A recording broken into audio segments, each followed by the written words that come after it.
I don't know if anybody else tries to fit 20 pounds of day into a 10-pound bag, but that has been today. So much today to try to fit into not enough day.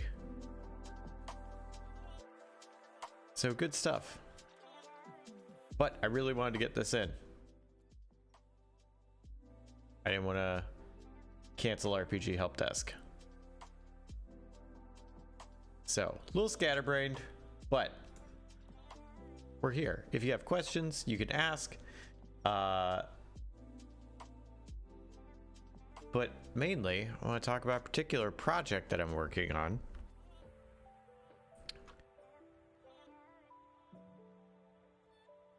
So let me share the screen. Whoop, whoop, whoop, whoop, whoop. There we go. And the whole thing is trying to get make it so getting lost in a dungeon or a labyrinth is fun.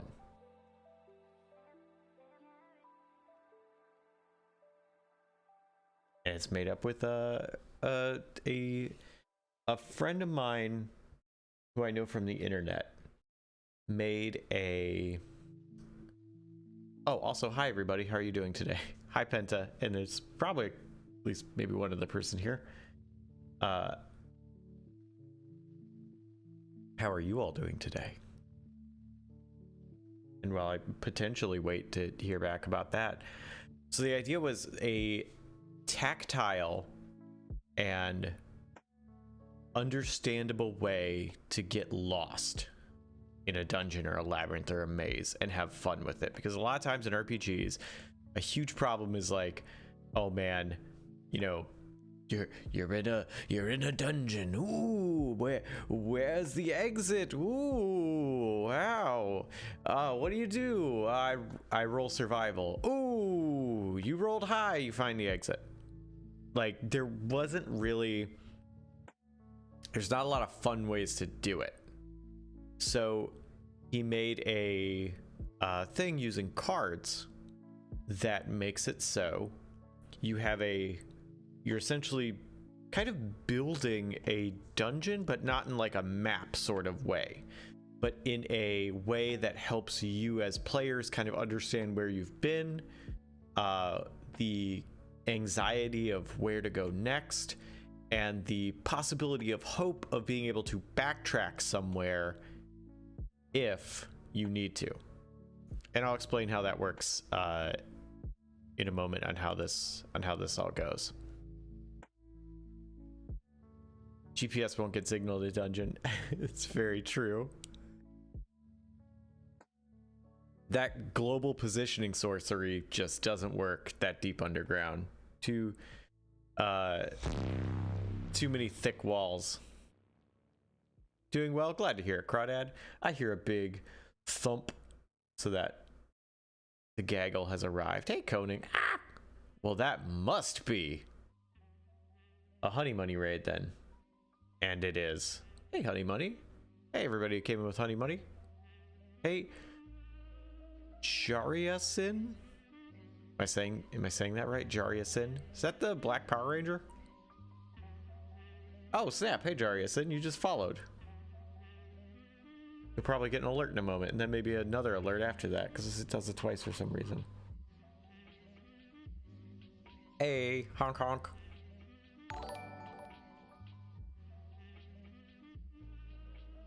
Thank you. Thanks for following along. Jaria, are you a tabletop RPG player? There's that noise again. How's it going, Honey Money? And happy 1 year anniversary on your streaming. That's really awesome.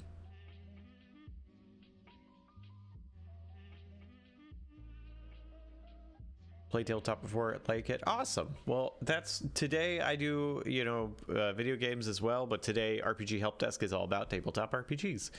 We're gonna talk about getting lost, but if you have any questions, you are welcome to ask. On or off whatever topic we're talking about. It's pretty freeform today because I'm very scatterbrained. Surfer Barbarian dude, nice. That's fun. Jariasin was just in my stream. Cool. Well, sweet. Honey Money is awesome. So always cool to have people that come in from over yonder. Also, someone said named Zopals followed yesterday, so thanks, Zopals. You're probably not here, but thanks. Aw, yeah, you're cool. Honey Money rad.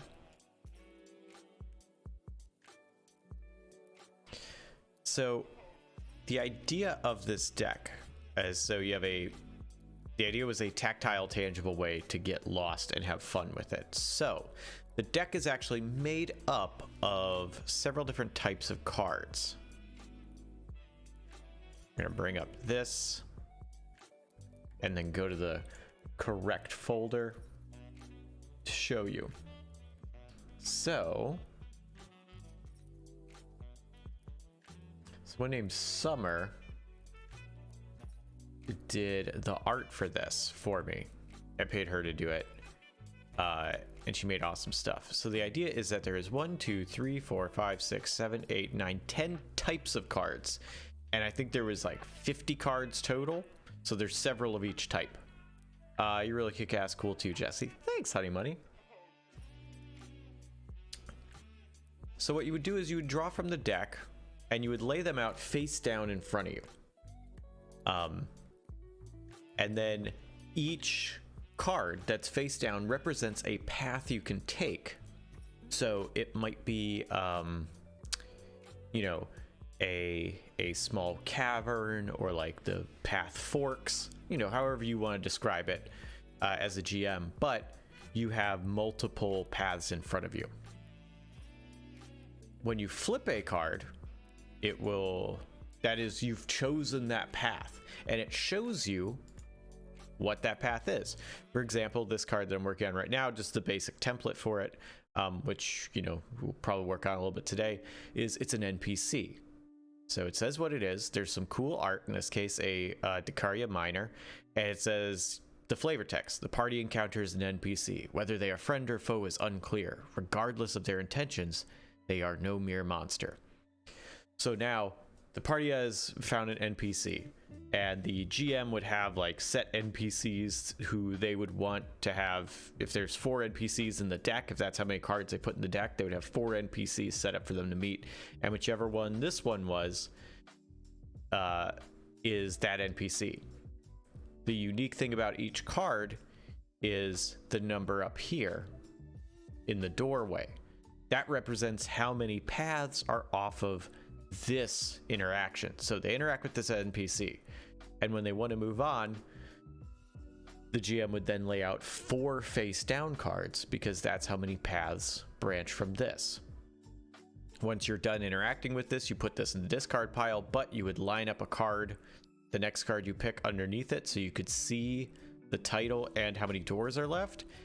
And there are rules for backtracking to that based on the number of paths since you've moved on from it. So if this is, you know, multiple cards down the line, and they had like 4, 3, and 2 paths, that would be a total of 9. And that would give you a difficulty for how hard it is to get back here, because that's how many branching paths you have to navigate through to find the right path back. So it's a we've played it a bunch. It's a really, really, really fun way to get lost. I absolutely loved it, and so I'm making it into a thing to build, or to like make as a deck you can buy. I will look at chat, and then I'm going to answer, and then I'm going to show off this art because I think it's really cool, and try to explain how the deck works. Coding says, Jesse, you ever played those D&D based games from the early 90s or 2000s? Baldur's Gate 1 and 2, Icewind Dale, Neverwinter Nights 1 and 2. Sorry for unrelated question. No, it's fine. I never have. I know that they are really popular in RPG circles and like that age of gaming, and they're on, some of those are on my list, of my big list of behind schedule games I've never played that would probably be interesting. But yeah, I think I've played Neverwinter Nights for like 30 minutes and had never played an RPG like that before, was very confused and stopped. So basically, no, I've never played any of those. I have played the action RPGs, the Forgotten Realms, Baldur's Gate games, that were the action RPGs, and the like Champions of Norath and Champions Return to Arms, which I think are built on the same engine as Baldur's Gate. And Champions of Norath and Champions Return to Arms I think are fantastic games. But yeah, very different from the kind of isometric RPGs that you're talking about. Never pursued, rejected, Neverwinter Night. My heart cries. It was just so different. It's not what I was thinking about playing. I was very distracted. I didn't hate it. I was just like, I can't focus on this right now. And I was at like a friend's house, and so there was more happening, and it's like, I gotta like pay attention to this. No, that ain't happening.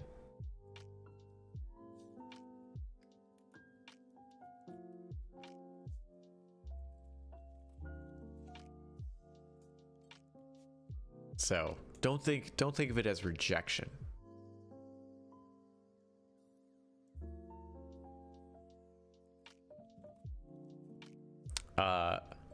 Played everyone online so much. Had a great dev tools. Ooh, I have not played that either. That's another one where people who love it, oh boy, they love it.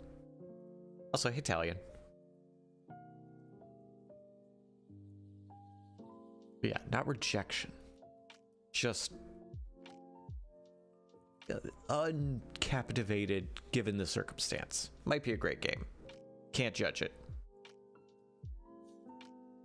All right.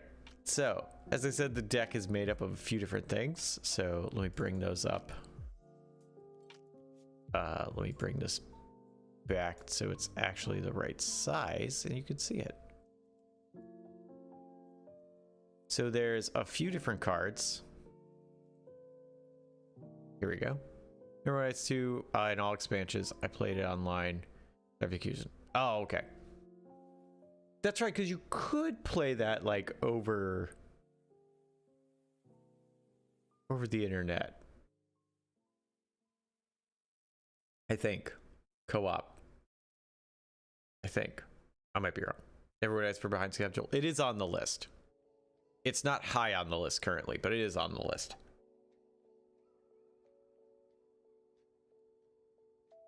For sure. So the cards I have are like classic. boss monster. Also, all the themes of this is that you're in a dungeon, so it has a like that blue color scheme, and there's a lot of really fun work with like grime and like mushrooms and stuff. So this is the boss monster. So this is the hardest enemy that you'll find, and however many there are is based on however many boss monster cards you put in the deck. So this is like a cool kind of bear thing with horns and like a fungal infection across it with mushrooms growing out of it, which I think is pretty cool. Where is Skip when I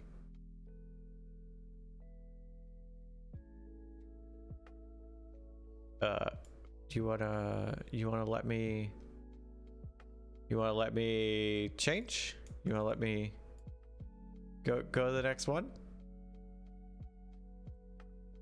There we go. Here's Dead End. So one of the things you can come across is like sounds like a fun mod for Tabletop Simulator. This Blight, also hi Blight, because if you mean this, yes, I've actually used it in not Tabletop Simulator, but in Roll20. Imported it as a deck of cards and then played it on the table that way. Yeah, so you could easily do this in Tabletop Simulator or Virtual Thing, which is why there's both the print version of the card, which is just a higher quality, and the digital version, which would go and be built into you can import it into Tabletop Simulator or Roll20 or Foundry or whatever you're using. And then, yeah, you would still have, if you were playing it online, you would still have the same tactile, you can't physically hold it, but like the same like commitment and virtual tactile kind of thing for getting lost. It would essentially work the same, you just don't touch it with your hand. And it still adds all the same fun elements that make it so cool to play as a physical card. So there's Dead Ends. Poor person died right there, which, you know, ends a path. I really like that art too. This is the exit card, because of course there's got to be a way out, and then how many exit cards there are is based on how many the GM puts in it. It puts in the total deck. So if you have a total of 50 cards and there's only one exit, it's gonna be very hard to find. There could also be multiple exits, multiple ways to get out. You shuffle them in the deck, you don't know when they're going to show up. You can also do a technique where you stack it so it's the exit cards are only in the second half of the deck, so you're guaranteed to get through some of the dungeon before accidentally finding an exit. Also, there's in the rule book I'm writing, there's also rules on like you find an exit, but you cannot leave until you have the key or whatever lets you escape.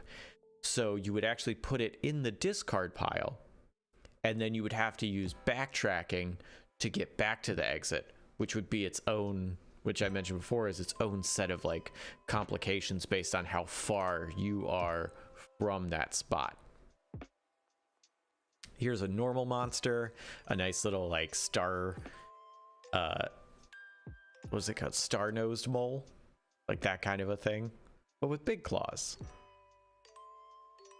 And fun goopy stuff. I like this one. So this would be a more common monster, where the boss monster is supposed to be scary and like a big deal and oh no, where this is, you know, still a monster but not as big a deal. More common monsters. The NPC card, which you saw on the template I'm making. This is a puzzle. So you come across a room and there's, you know, a puzzle that has to get you have to solve to get through, where you might have to solve or evade an enemy to get through one. If you find this card, it's a puzzle. You gotta solve it. What the puzzle is, you know, up to the GM. They would put in what kind of puzzles they have for each card, or each puzzle card, and then, you know, they'd have to solve it however you want to do that. If you want to use the piano key puzzle from Silent Hill, or you want to make up a riddle, that's what this card represents. There's a safe place, because you can't have dread without hope. So this card is specifically a place to rest. So it's like an old statue, and there's water coming down, it's filling a bowl and it's overflowing, and that's making like a small little stream. And so this is a place for everybody where you can do your little rest. You know you're safe. And it's a place you can hopefully backtrack to if you come across major trouble. This is a test of skill, so a broken bridge across a canyon. So for this card, it's, you know, you don't have to fight something, you don't have to solve a puzzle, but there is a test of skill you would have to do. Do you have to climb something? Do you, you know, is there, you know, something collapsing and you have to escape in time? You know, something that requires you to use, you know, a skill. A trap, classic spike pit, looking up from underneath. Looking at the spike pits up to the ceiling where the floor falling in. So like classic spike trap, or, you know, blow darts or whatever.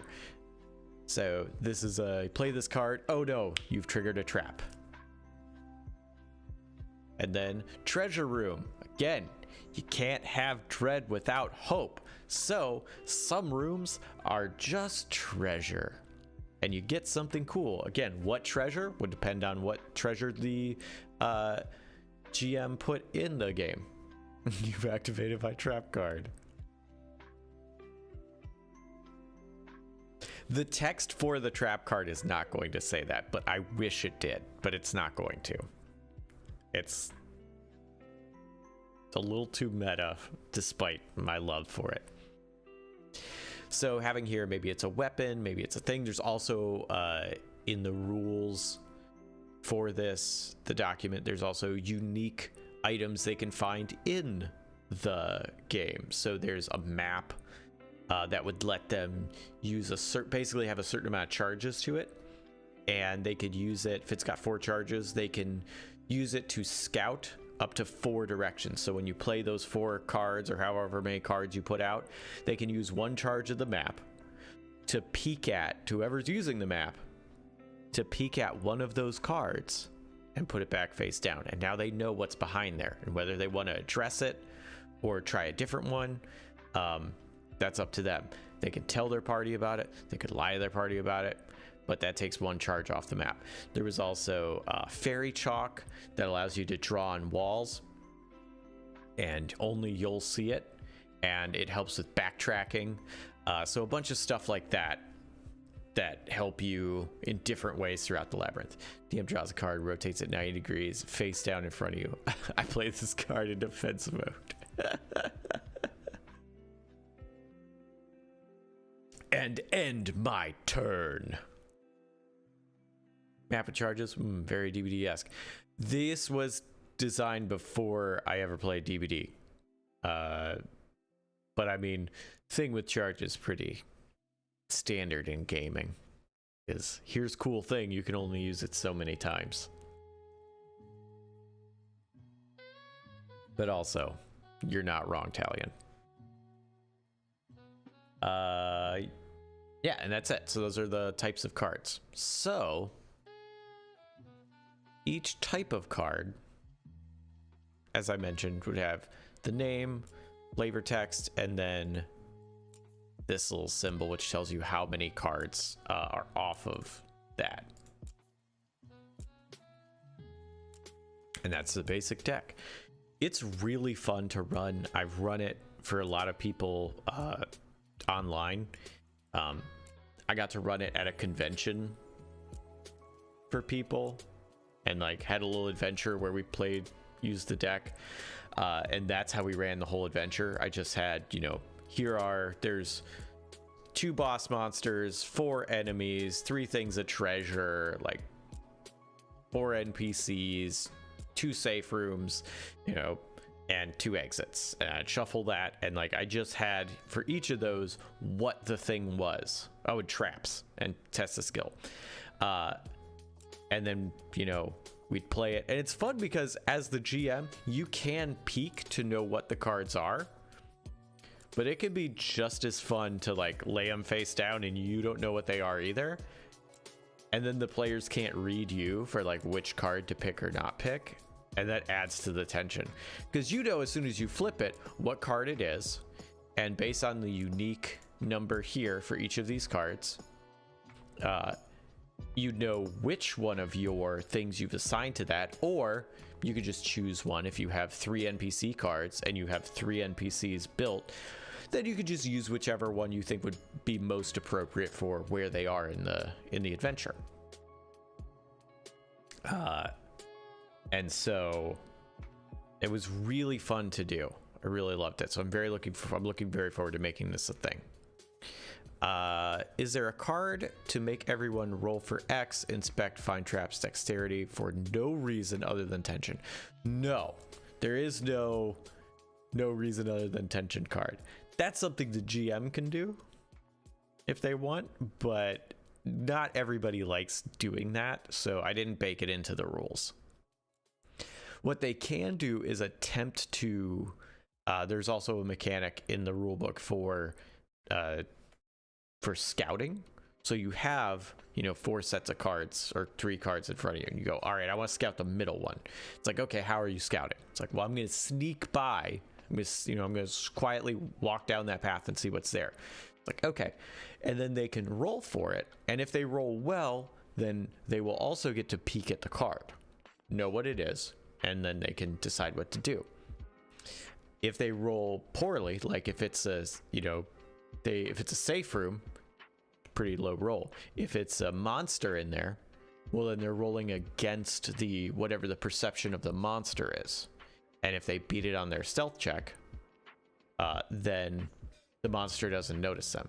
If they don't, and the monster notices them, you flip the card, and now they don't have to go down that path, but the monster is now aware of that person's presence, and they might attack, they might do whatever that monster is going to do once they're aware of the person.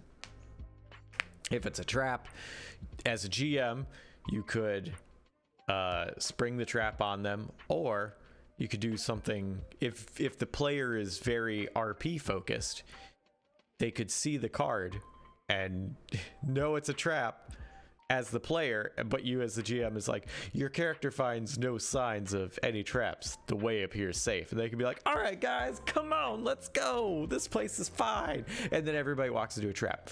But that's if you have a player that is very open to player knowledge being separate from character knowledge, which I think is the most fun. Hey, what's up, Deebs? Can't stick around. Just wanted to say hello, and I wish I could hang out for this one because I love the idea for a game. Hey, the VOD will be up, and boy howdy, I will talk about this anytime, and this is going to be a product. So I am very... You're going to hear more about it from me. Thank you, Deebs. I hope your time out where you're at is a good old time, and you eat some excellent food.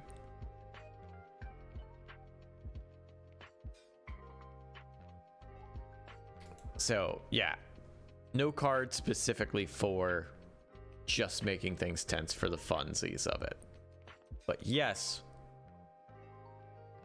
for different ways you can play around with it. So I was trying to make this, I'm not a graphic designer, but I was trying to make this look cool, and I'm curious how this looks.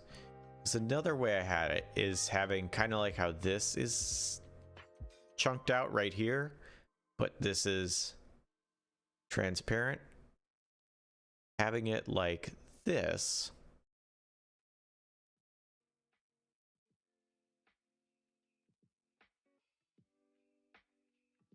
This is too big, but having it like this. So it lines up, and rather than being, I think I like this better, but I'm not sure. I'm not a graphic designer. So here's what I can do is I can duplicate this.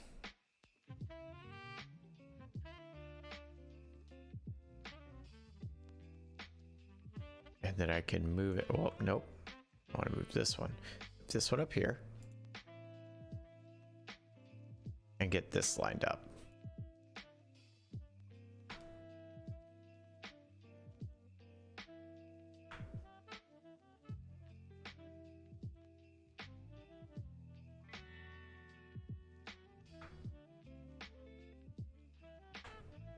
And then I can resize it.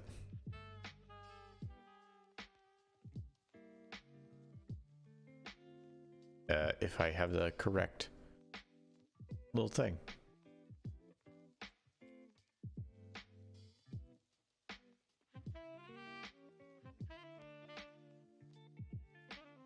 Need to have enough room from the bottom for like a print, so it wouldn't get cut off and there's plenty of play. So like this.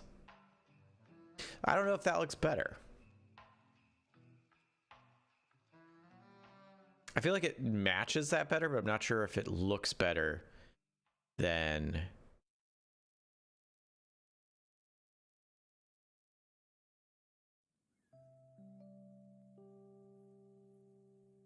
having it be the clean.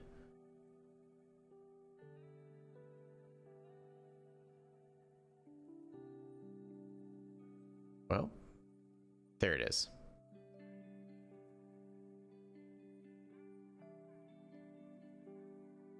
There we go. Then be the clean part of that. So this is a supplement for an RPG, or is this an RPG? This is just a supplement. It would be a system agnostic supplement. So none of this revolves around like particular rules of, you know, it has to be Pathfinder. It is built like there's nothing on this card that signifies the level of the NPC or its class or anything like that. That would be for the GM, because the idea being this is if you ever want to have a scenario where people get lost, this is the thing that you can use to make it fun and engaging. Whether you're lost in the fairy realm, the Fey realm, and everything is confusing, or you're in a dungeon or a maze or the labyrinth or whatever. So while the art is themed off being in a dungeon, the practicality and the application of it is any sort of scenario where you're lost. And again, yeah, nothing on it is set to be, I'm gonna change this, set to a particular system. So it is not for a particular game, it is for any game. So it's a supplement.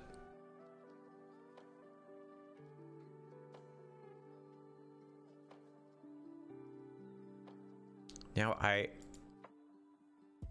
before I liked this way better, but I kind of like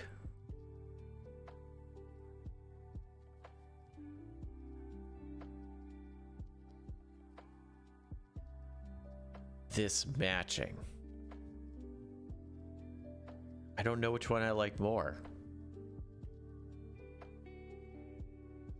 I can also add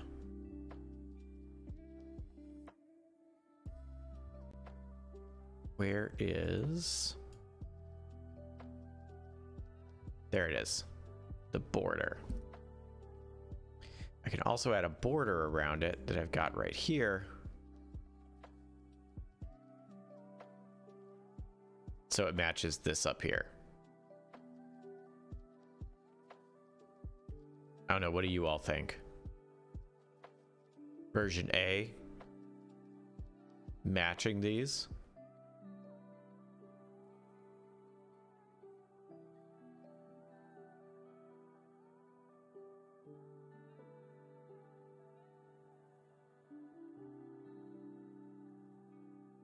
Or version B? Nope. Nope. Nope. There's a way to organize this. There we go. Version B, like this. I think I like the other way better. But I don't know. This gives you a little more art to see.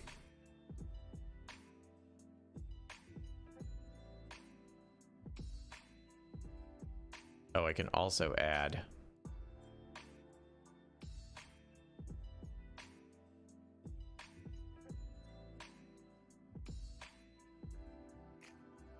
this border on the top to give it a clean line across.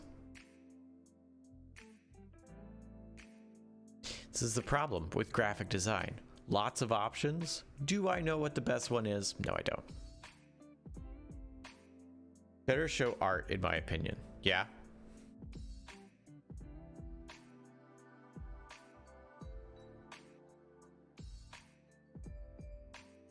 Art is good.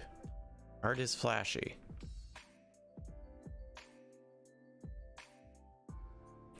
So what if...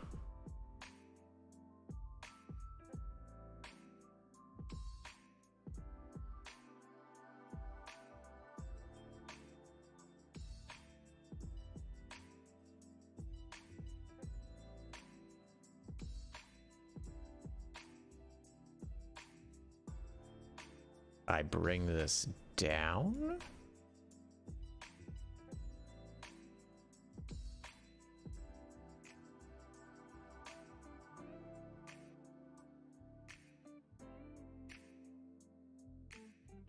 To the same level.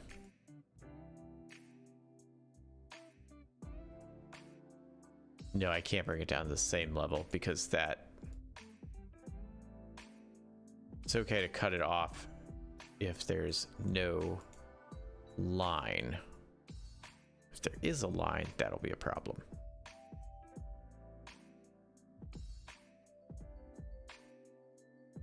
So like that.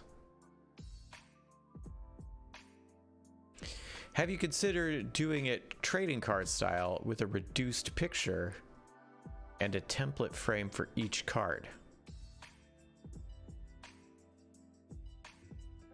I am not sure what that means, so I can't answer that.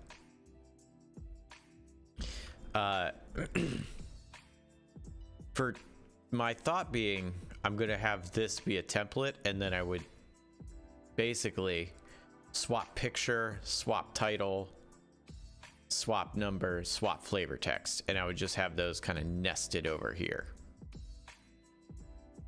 That would be my thought. But I might be doing that. That might not be what you're asking.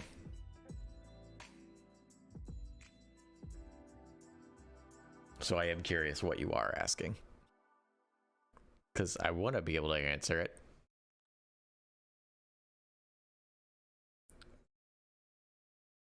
I also don't know how to nest properly. Because what I would like to have, since it's like 10 different cards, have one thing that says NPC, and then you'd click on that, and then it would give you the like 4 types of NPC cards. That the only thing that would be different on them would be this number. A space for picture, title, and description, so art can be unobscured and the text can be read, like a magic card, for example. I thought about that. I couldn't get that to look the way I wanted it to, if that makes sense. Because the original design, let me bring those up, were made with just some like Googled art, so this is not like, oh yeah, we can use this. It's just some stock art pictures. Let me... So the original template would be something like this, which is that style. Let me bring up... So here we go. So like, here's the puzzle card template, the exit, boss monster. So something like this. I could do something like that. We could try that. I couldn't get this to like pull off in a way that I was satisfied with. For doing it with these, but here's what we can do. We're gonna save it as, actually, I'll just save and close.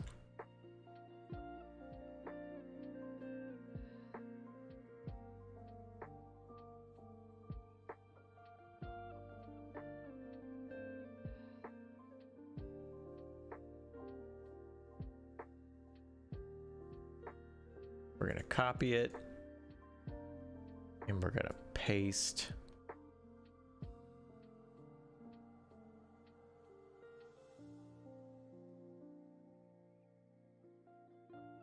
Trading card style test.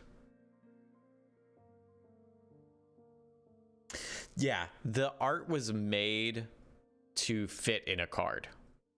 Now, we can manipulate it and, like, you know, set it up so it's designed to kind of be a shrunken version of this, and maybe chop a little off the top and sides, bottom, give it a little wiggle room. So we can try it.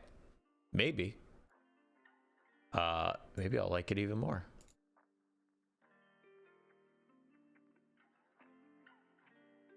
So here's our trading card test file. So let's do a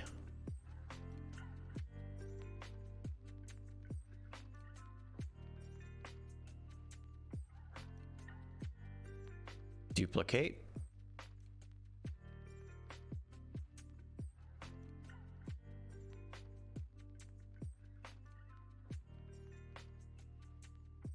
Actually, I don't need that. That was silly. I don't need to duplicate that. What I need to duplicate is the border.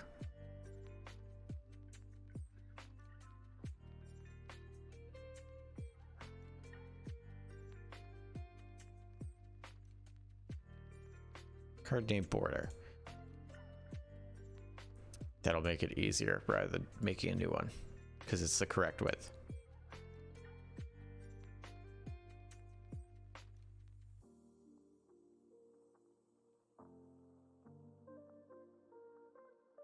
Image border. Bring that down. Stretch it out.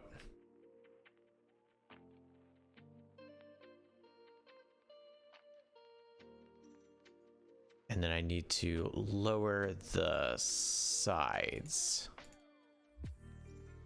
Ooh, there's a way to do that, and there it is.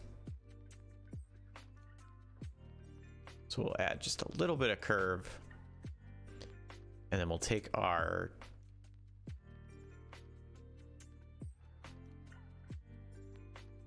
this.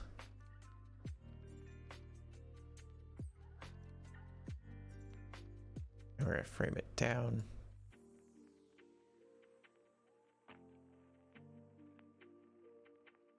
Okay, so that's as wide as it goes.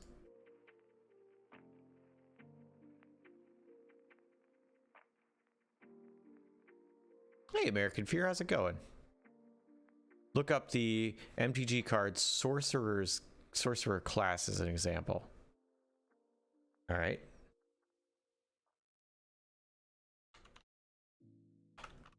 MTG Sorcerer class. Oh, okay. So here's the Sorcerer class card that you're talking about. Here's the issue. I don't have nearly enough text. The only text, aside from the title, would be this little bit of flavor text. So if I tried to do it as a sidebar, it would be way too long.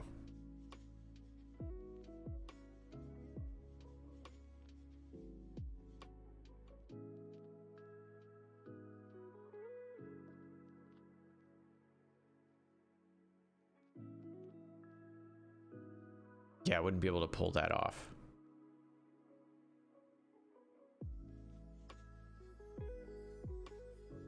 Hey Jesse, just doing some coding, so your sultry voice is for some background noise.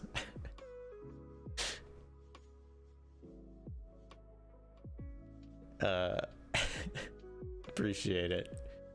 I don't think anyone has ever said my voice was sultry in anything other than maybe a solid joke. Not even sure about that one, but I'm glad I could provide some background noise for you. All right, so let's... I do like that idea of the long skinny on that card, but yeah, I wouldn't be able, I don't think, unless you have a thought I'm not having, I don't think I can make that work.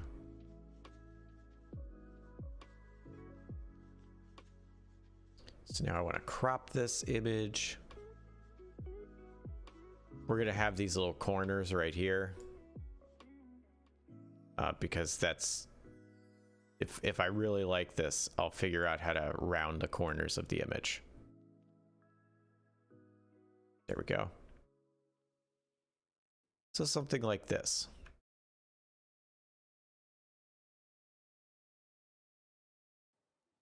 Which isn't bad. I don't know, I just like full art cards.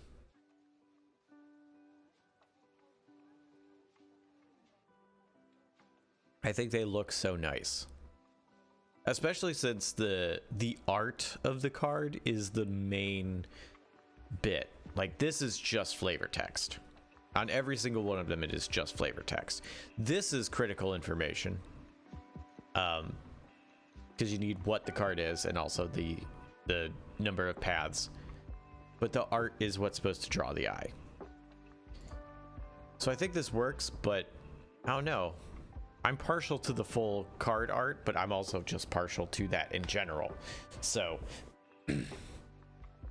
if a case could be made for this style, and I will listen.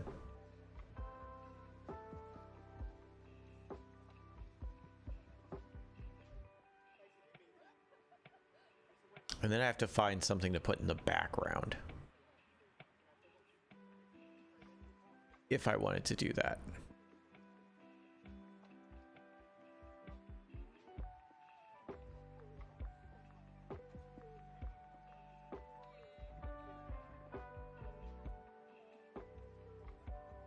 Ooh, and they could be very dark. Ooh, like a cave.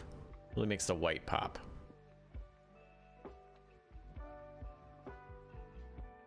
I'd probably have to lower the, or heighten the opacity on these.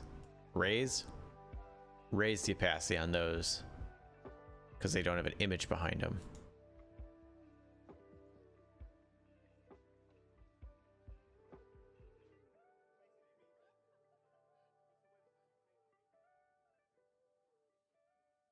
Like that.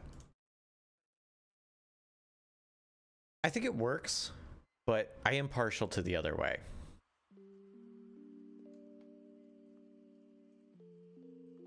Also, a thing, here's a question. I had to expand. I always hit Alt instead of Control when I'm trying to zoom in, and then I do a twisty thing instead of a zoom. I don't know why I do that. So this right here, my issue is just art seems too good to be obscured. Hey, here's a question then. What could I do as a design to make the art less obscured?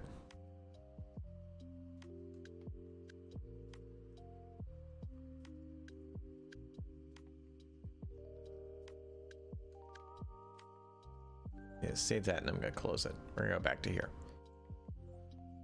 Because there might be a way, like I feel like this is, I printed this out and I feel like I've got a little bit of play where I could make these things smaller. So this is size 14 text, this is size 10 text. So 10 is not huge. Oh, I like the one where the art extends to the edge, but most important is legibility and ease of reference. If the cards are small, non-serif font might be an easier read. Ooh, okay. That's true. We could change the font type. We've got, what are we using? Lightfoot.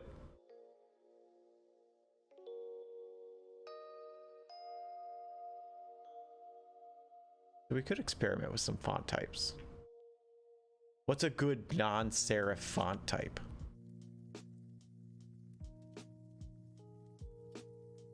And I'll give it a shot.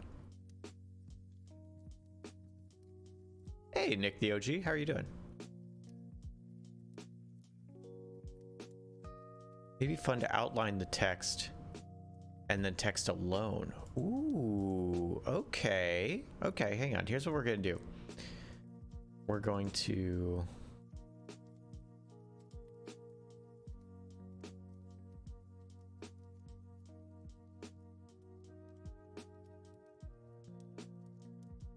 do this.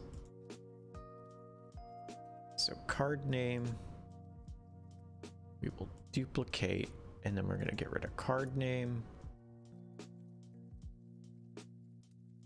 This is test card name text. We're going to get rid of inner card, and we're going to get rid of border.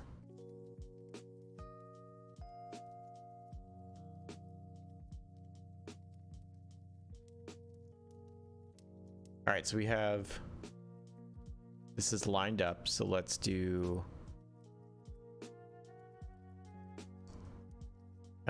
outer glow outline.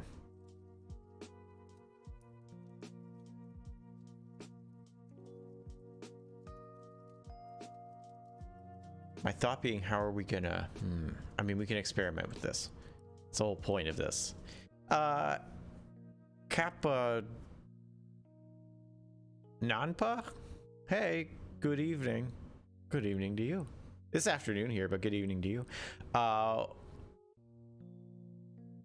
What do you have to put, let's say, like 8 icons, a numerical value on a card? Where would you put them? I want to make some kind of tarot card for my game. I'm a bit lost. Ooh. 8 icons. It really depends on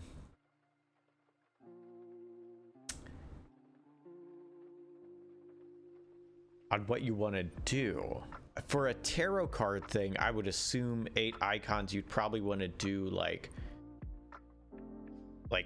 3 on one side, because it's a long card. Maybe like do a border, 3 on one side, 1 on top, 3 on the other side, 1 on the bottom.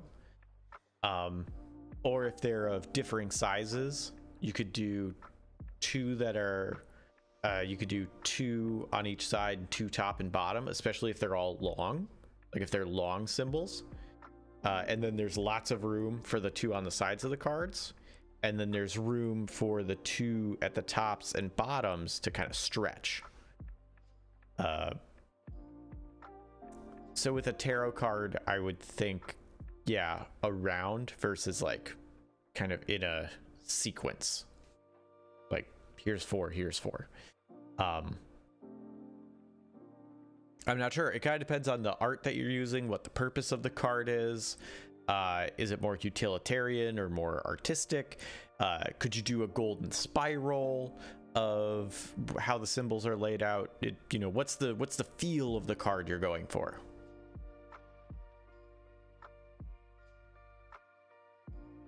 I don't know. Some of them have sans serif. So serif means it has like a little thing on the edge, right? And then sans serif is like, it's just a letter. Is that how they work? I'm really not sure.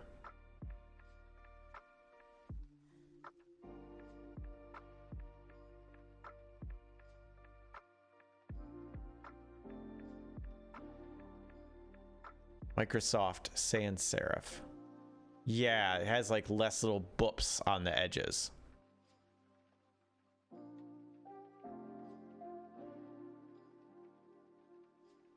Serifs are the little things that hang off the other letters. Okay. I like serifs. I feel like they make a... I know the trend is sans currently because like everything has to be a big bold letter, but I hate sans. It's rough and coarse and gets everywhere.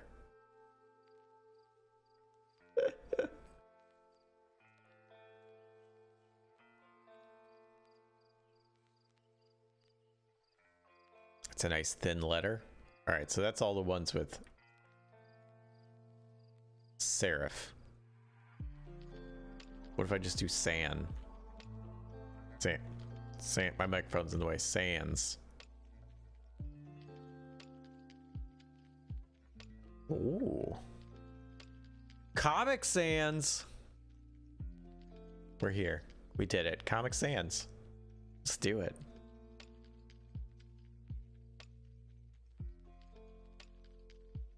It's very narrow. Gill Sans Ultra Bold. I am going to be honest. I absolutely hate picking fonts. I think it is one of the most both tedious and frustrating things because everything is so like, unless you're dealing with like chiller font, like I could not pick these. Like if you put them next to each other, I could pick these out. I could tell you they're different. But like if I saw this and I saw this on two different things, and I saw this and I saw the like these all. I know these are all Lucida, but like all of these, I wouldn't be able to tell you apart. I'd be like, it's font. Like what's the deal? But like, man, people get really into fonts, and it is just wild to me. I don't understand it. People will get mad if you use Comic Sans. I'm not sure why, but they do. Yeah, people hate Comic Sans. I don't know why. I don't think it's a good attractive font, but it's for dyslexics. Comic Sans is actually very helpful because of the little differences in the letters. It makes it easier to read because if you're dyslexic, it's mixing letters around, and the more unique each letter is from each other, the easier it is to keep from them switching. So I actually, when I proofread stuff, a lot of times I'll put it in Comic Sans to read it because it helps me. Let's see. There are also NPCs in some Victorian steampunk setup, and icons are like the main skills. Anyway, thanks for your insight. Oh, okay. No, Kappa, you got me really interested in this. Is it gonna be, is it a thing where it's always the 8 symbols? Is it like, here are the 8 main skills, and like one of them is going to be active on the card? So like, you know, here's 8 skills, but the skill for engineering is like brighter and the other ones are transparent partially, or something like that. Is that like, what is the purpose of this thing? You got me interested. There's a trend in font now that use a serif font for the title / heading and then sans serif for the content.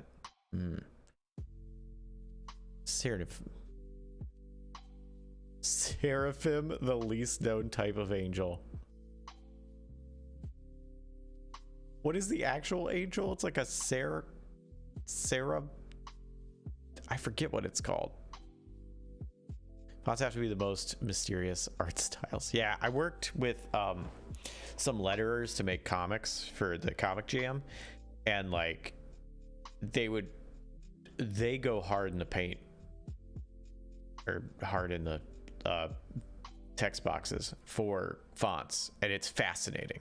It is like so interesting to talk to letterers about fonts because they know so much, and they'll be like, all right, I use this font because I thought that this would help represent like this sort of thing in your mood for this piece, and the art came out like this, so I thought I'd try to mimic it with this. And it's like, that's amazing.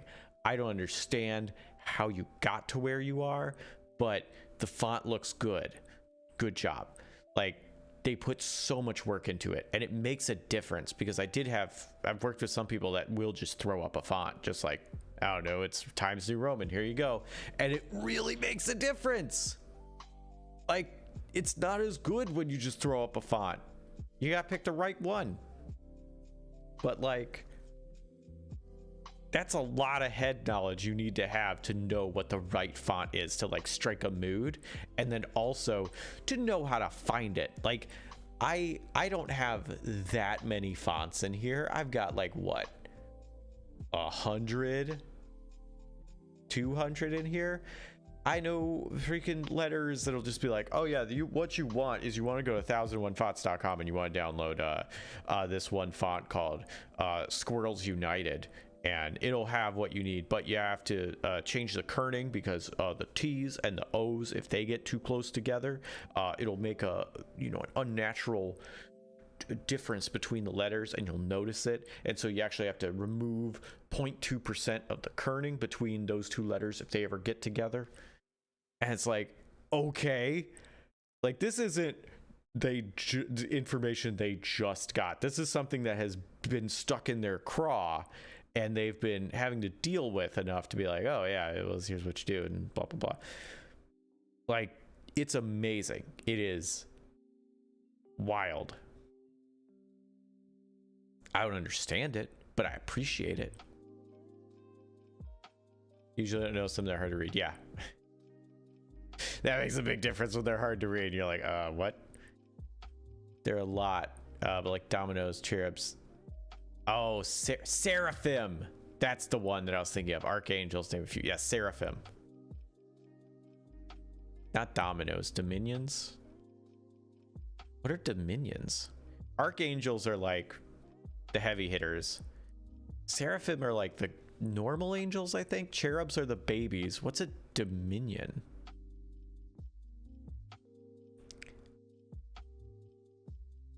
Yeah, it's crazy. I just find a few fonts and I use the same fonts for everything, more or less. Yeah, there are a few that I just kind of default to. And I'm like, this one's good until otherwise told. By the way, if you ever want to know what a font is, good site to bookmark is What the Font. Ooh. Oh, here's a very legible font. That'll work. You could read that, right?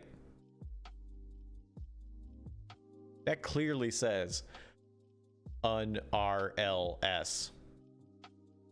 So it's easy to read. UNRLS.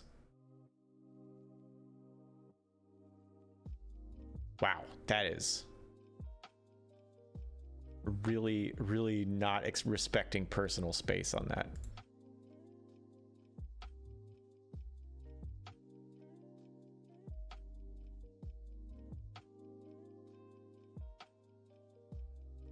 And we have an outline, so we can change that too. Actually, let me drop the outline and let's just see what font looks like without it.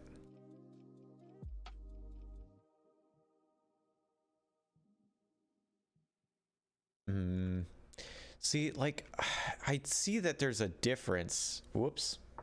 But like, they're not that different. Like, they're just fonts to me. So I find this very, very difficult. Okay, these 8 fonts are all literally the same.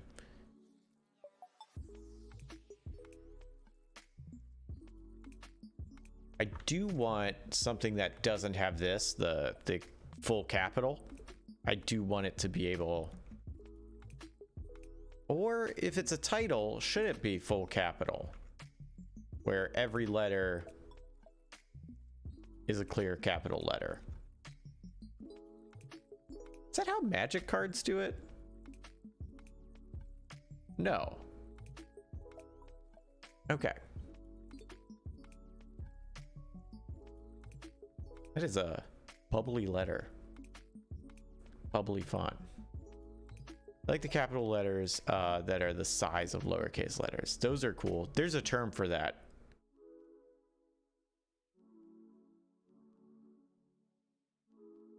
But I forget what it's called. It's in Word. Hey, Nihilist Enthusiast. We have been able to stop by, it seems like forever now. New jobs in full swing. Just wanted to come by and show some love on my lunch break. Well, thank you, Nihilist. I appreciate you coming by to show some love on your lunch break. I hope your lunch break is going fantastically. Do you have a favorite sans serif font? Or just a favorite font? Small caps. Wow. I should have been able to remember the term small caps.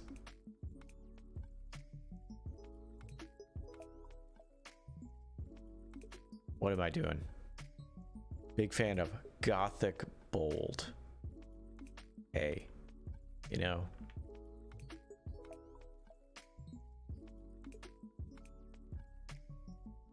Where is it? Gouty old style.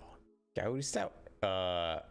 G-O-T. I don't have Gothic bold. What? What?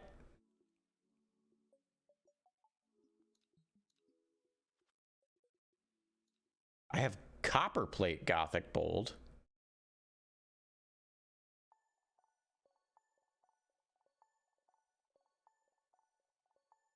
This is it? Copperplate? This the one you like?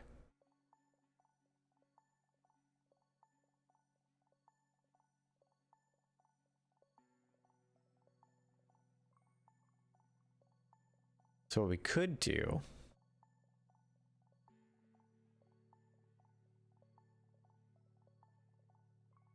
is do it like this.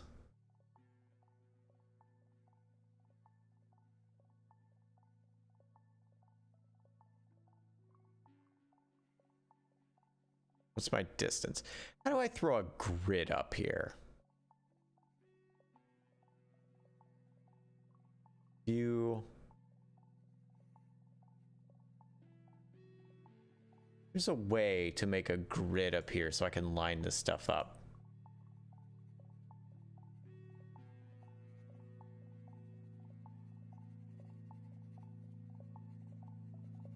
It's not that.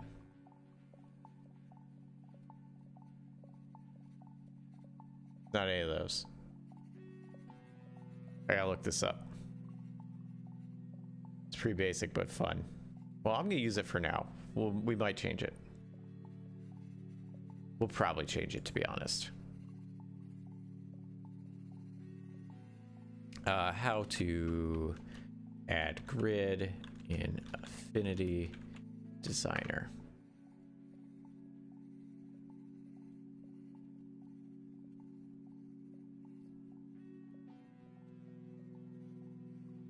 Oh, view show grid? Really? It's that easy? Show grid. There we are. All right, cool. It was that easy. I gave up. I was like, would it be in view? No, no. All right, so let's do this. So it's like right on the border.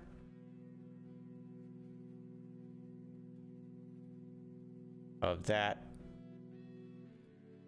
And, uh-oh. There we go. That's what I wanted. So it's like right on the border. It's on the top border. Side of that. So let's go over here and we're going to line this one up. We have to duplicate this.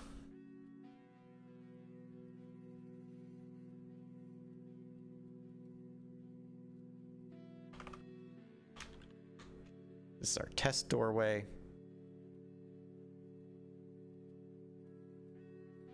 Actually doesn't need to move that much. We'll get rid of our regular doorway.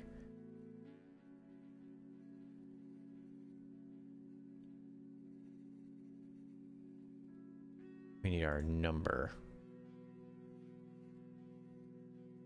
Duplicate.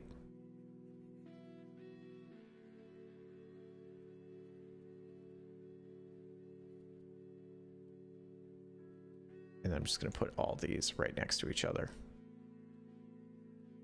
so I can more easily get rid of them.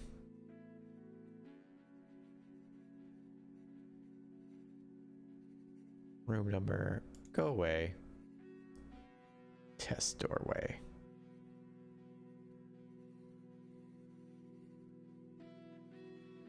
Could be here. Test will go here.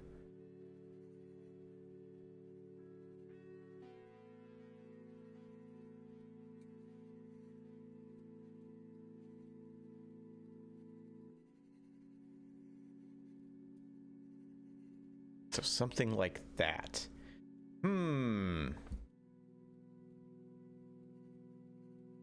Basic idea. How's that look? No problem. Yay. Oh, hey, Larson. We are making,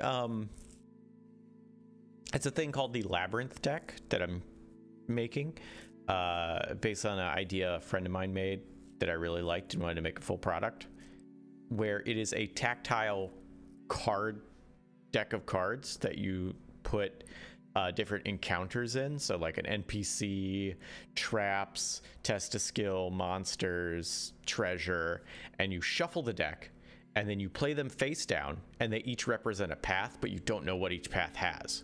And then when you choose a path, you flip it and that shows you what you're going to interact with. And then the GM knows, you interact with this, and they have their, adventure set up. So when they interact with the treasure, it could be one of the treasures that they have lined up, or if they interact with enemy, it's one of the enemies that they've lined up. And then you actually go through a whole dungeon like that, and it builds it so you can actually be lost and maybe have to backtrack, and there's a whole mechanic for that, and have fun and be able to go through stuff without having the, like, I do a skill check, I pass or fail to get through a dungeon, but it makes it tactile and like interactive. So that's what we're doing. Cap says the cards will be like a miniature of their character sheet to put on the table or in virtual tabletop, and the icons will be their main skills, like their political influences and combat potential. Ooh, okay. If they're their main skills, then probably less artistic, more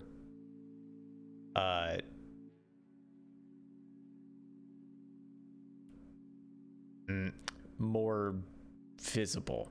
So you'd want to have them where they would immediately be able to go, all right, eye is catching this first thing. So if you're going with like the F principle, so your eyes are drawn to the left side and then the top bar and then a bar underneath it. And those are the three spots where your eyes are mostly going to catch, or are immediately going to catch.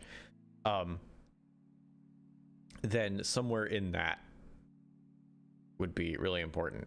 Maybe if their name is at the top or something else at the top, maybe it could go down the side, and it would be in order of importance, or depending on how I don't know how your game works exactly, so I don't know if they always have all 8 and it's like the first one is where you get a +8 to, and the second one is +7, and it's like in descending order, sort of like Fate, or if they only have certain ones. But yeah, I would, if they're representing something important, then have it be at the forefront of like what they're going to be looking at, rather than being artistic and spread around. Then they have to look around for it and find where it is. Man, the great thing about our lunches is working from home is being able to cook actual food. Oh my gosh, that's very true. About to feast on some drumsticks, drools. Heck yes. Enjoy those drumsticks. It is great to be able to eat food from home. I 100% agree.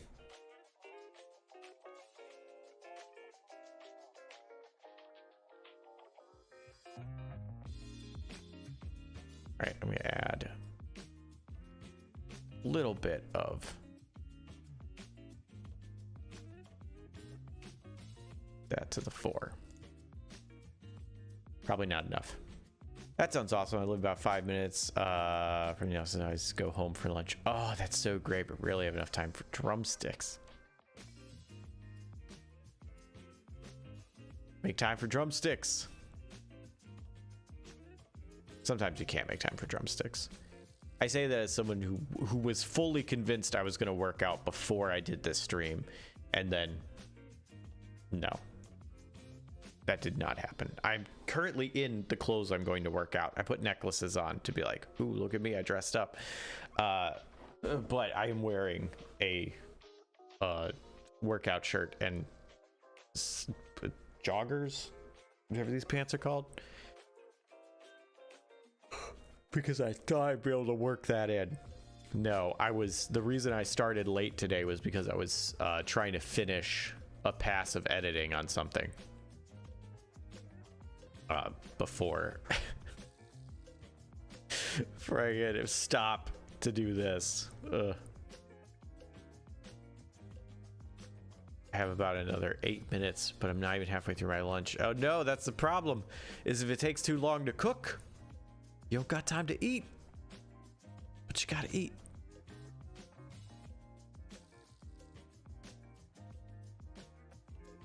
Don't eat too fast, but maybe eat slightly faster. I don't know. Can you take a drumstick with you and like sit at your computer and be like, I'm back to work? Home. Oh, they only have like 8 minutes left to cook. Oh, okay. Nice. That's awesome.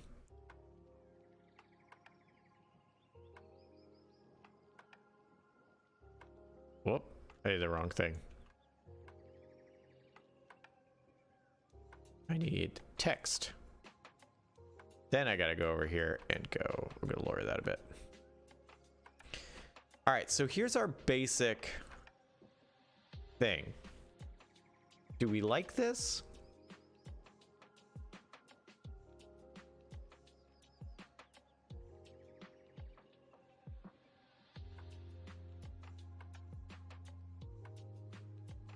Can I move it closer to the top?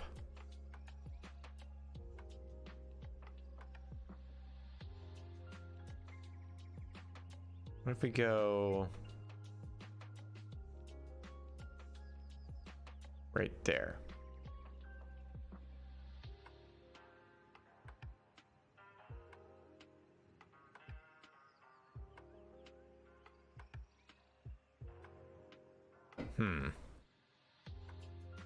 How we feel about this? What if... All right, hear me out. Oh, I just realized something. This door is too big. So let's move this over here. This door needs to be...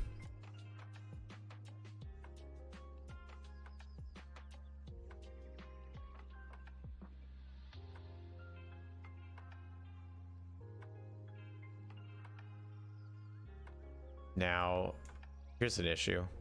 The 4 is going to be too big. Because now the door is smaller.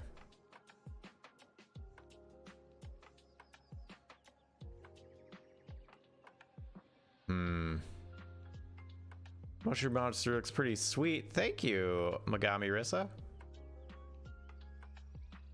How are you doing? This is my NPC for this card.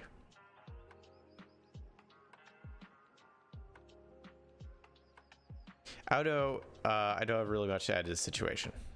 Is this kind of what you were picturing though, Blight?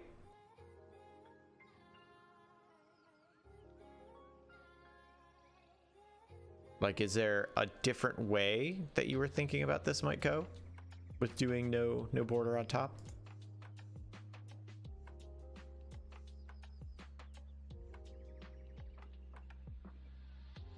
I'm good. Sleepy this morning. Fair. Hey, Larson. Did I say hey to you already? Looks like a really humorous fellow.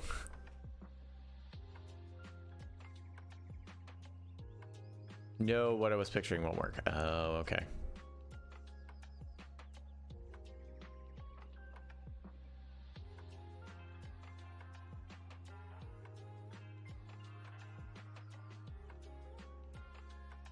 You did say hey already. All right, cool. I remember seeing your name earlier, and then when I saw it again, I was like, oh shoot, but did I say hey? Did I give an official hello?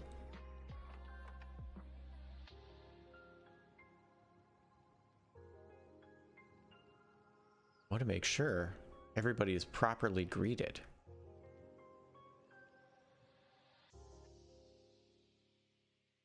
You don't come in here to get ignored, probably, unless you're lurking, and that's okay. So what if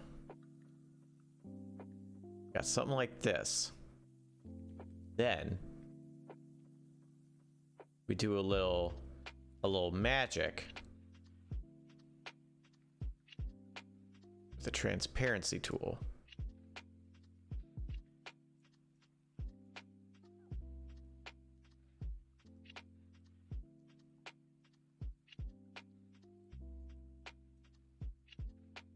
Do something like this.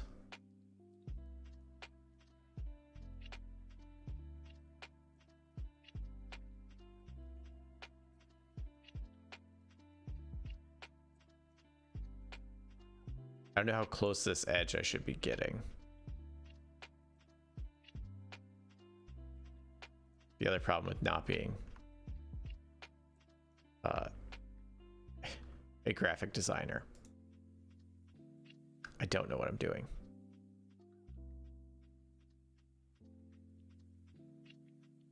So I gotta bring it up to here.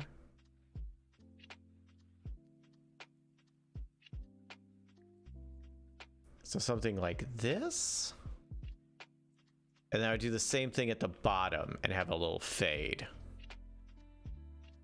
Lurkers say hi to Jesse.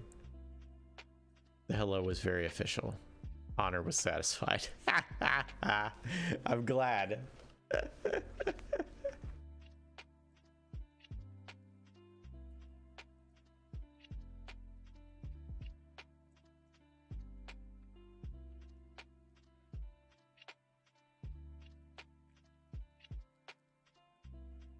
Something like that.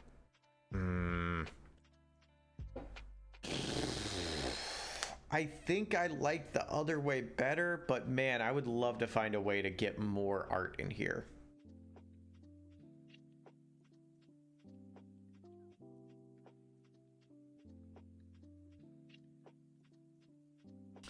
If we're talking design, I'd make a color-coded background for the text that corresponds to the difficulty of the enemy. Either that or type of enemy, small visual cue. I'm playing turn-based RPG right now, so. Okay. So Megami, only 2 of these cards are going to be would qualify as an enemy. There's a boss and a regular monster. Both have cards. Then there's NPC, which might, depending on how you treat them, might be an enemy. And then there's like trap, treasure, safe place, test of skill, puzzle, exit, dead end. So I'm not sure. I'd kind of have to come up with a color for each of those. And I am not good enough with color to think I could do that many colors and make it look nice against this art.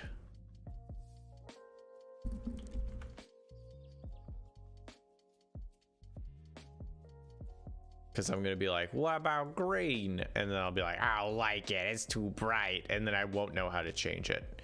I mean, like, I physically know how to change it. Like, look at me go. I'm changing it right now. But, like, understanding color theory and how things work.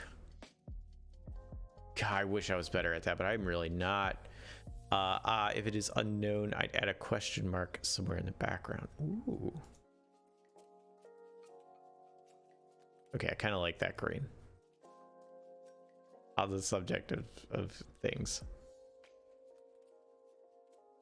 This is our test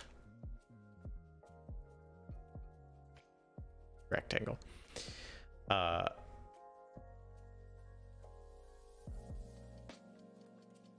None of them have like a set level, so they would all have a question mark. Need to think of some twists of my own for this Sunday's dungeon. Read stretch of maze-like lower dark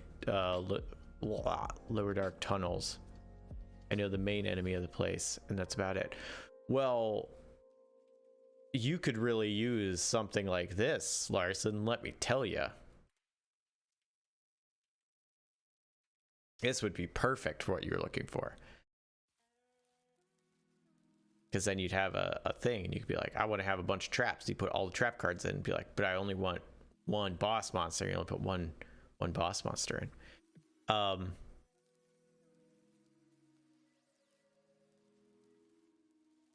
Add a layer style to it and change the color there.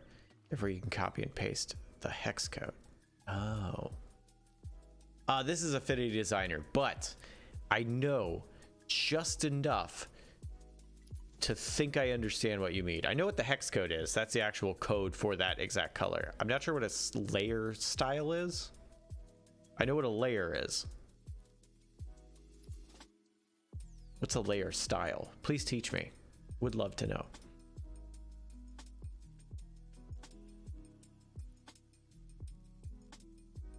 So what Larson, do you like traps? Do you like tests of skill? What obstacles do you want to throw at them? And this can be very broad. This is not like, now tell me what you're gonna do, and I'll trick you into saying what you're gonna do, but like what, just like very broad strokes, what is it that you kind of want out of this scenario? The main issue of having is the logical constraint. The ruling monsters of the area are intelligent but not capable of tool use. It's the lower dark, so natural light are going to be at a minimum, and of course weather is a no-go. Okay. Have you I don't really like the movie The Descent. I don't think it's a very great movie, but someone recommended it to me as understanding how like cave systems can work and the kind of trials you'll have to face when actually going through a cave system. And ooh, they were right.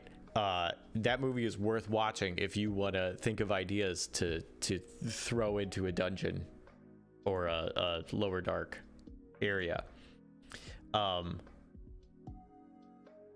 So really fun things like having, you know, there are passageways that like you have to crawl through. Oh, it's called Affinity Designer.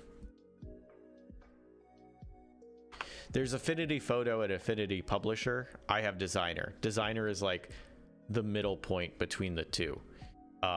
Photo is closer to Photoshop. Publisher is closer to like MS Publisher. And then this one is sort of the middle ground.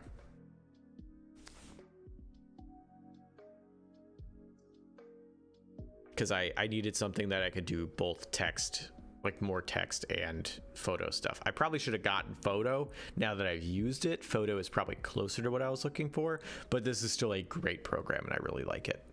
Also, it was like $25 because it was on sale, and it's like a lifelong ownership of the program. It's not like a subscription service, and it is extremely robust. It was absolutely worth it. It's normally like $50 normally, and that would have been worth it. Absolutely. After using it for as long as I have, it's worth full price. And I paid half, so that's cool.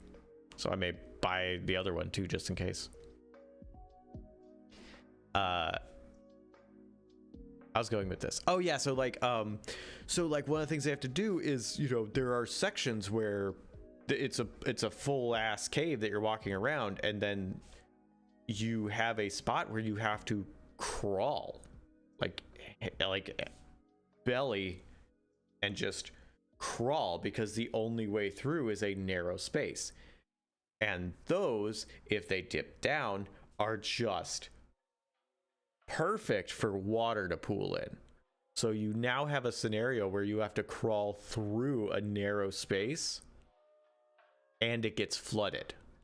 So your speed is limited, your movement is extremely restrictive, and now you're on a timer. And on top of that, you may also not know how far you have to go. So things like that can be very tense. And it's also not a scenario where it's like, well, we'll tie a rope around you and pull you out, because in something that tight, pulling a rope can get caught on rocks, so you don't pull out. If the other person is like, if the person that's in there is kind of flailing a bit, or like, you know, their arm gets caught or something on all this closely packed, or all this, you know, like very, very narrow rock, like you can't just pull them out, or you might break something as you pull them out if you pull hard enough. So that movie had a lot of cool stuff like that, where, you know, goes into the I don't know if it's actual cave designs, but some very interesting stuff where it's not just like, and here's, you know, your normal height path that you could just walk down, and here's another one, and it connects the two other paths that you can walk down. Ooh, like there was a lot more variety of stuff, things you had to climb, things you had to climb up, down, all around, you know, those tight spaces. Flooding, huge deal. So yeah, things like that could really, really mix it up. If you want to have a diversity of creatures in there, then there could be, you know, well-trafficked areas that are specifically, you know, used by smaller creatures. So kobolds, gnomes, whatever. It's like, yeah, this is perfectly fine for them. Like, it's a little tight, but it's fine. But for a human, or another human or a human-sized creature, it's that scenario I was just talking about. That is a fun hazard. Thought probably not the best for the upcoming strip. Definitely one for later though. Cool. That's a fun one that you could do as a either or. So you could have a scenario where you have, you know, hey, you could go through the heavily, you know, the fine path that's open and paved, not paved, but like, you know, is kept up, that people walk through here, but that increases your chances of being spotted. Or you could take the less known path, and then you don't know what's down there, and then that could be what they find if they choose that way, where it's like, oh, now you have this wild thing. Is it worth, you know, attempting, or are you going to go back and actually try the other way and maybe get caught? So that could be a fun, if they choose to go off the beaten path, challenge for them.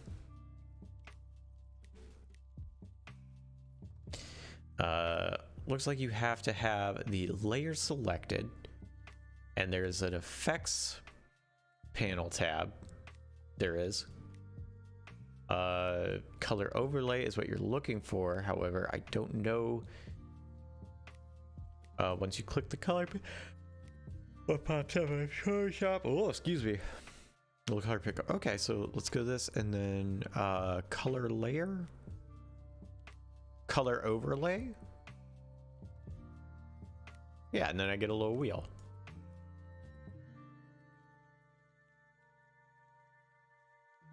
Oh, it's got a noise filter too. Ooh. Love me some noise. Okay, so yes, I can do exactly that.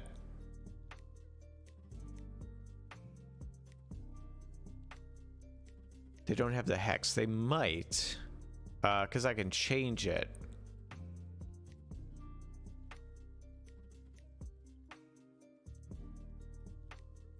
Sliders. Well, maybe they don't have hex. Oh, hex sliders. Is this what you're talking about with a hex slider?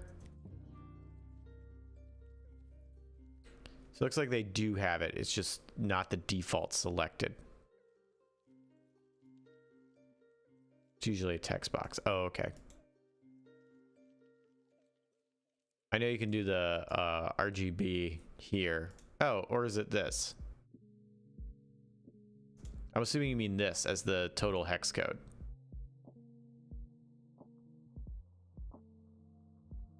On hex sliders is this little thing. And then I can like manipulate this, and then, oh, that's perfect. And then I can copy the code here, and then I could,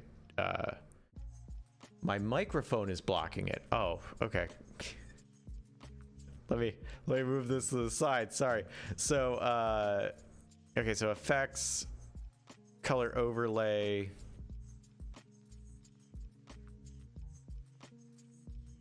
And then I click this.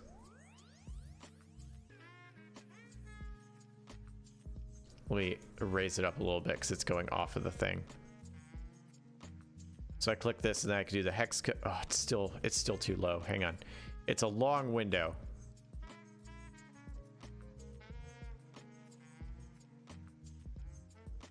I think that'll do it. Yeah, there it is. And then you got the hex code right here of whatever you select. Or if you know, if it's like, this is the color, but oh, I want it to be this color. Boom. There, I made it that color.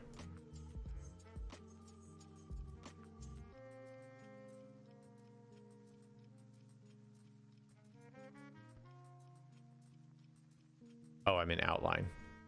Same difference. It would be this, but there we go. I was in the wrong, had the wrong thing selection. Yeah, that's it. Okay.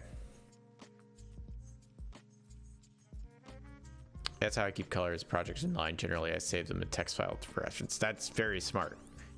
You sound like you do this on a more professional level. Magabi.